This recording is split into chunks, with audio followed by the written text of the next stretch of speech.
Hi everyone, welcome back to this channel. In this tutorial, I will show you how to trade My Little Pony badge in Heartopia. During the My Little Pony event, when you do badge gacha, you will often get duplicates. But don't worry, you can exchange those extra badges with friends. And then next, just tap on the My Little Pony icon, and then just tap on the souvenir part.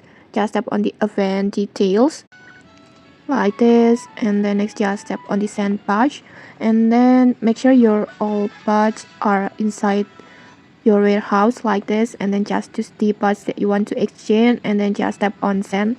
And after that, just wait until your friend accept it like this. And after that, your friends can send you a different badge that you don't have yet.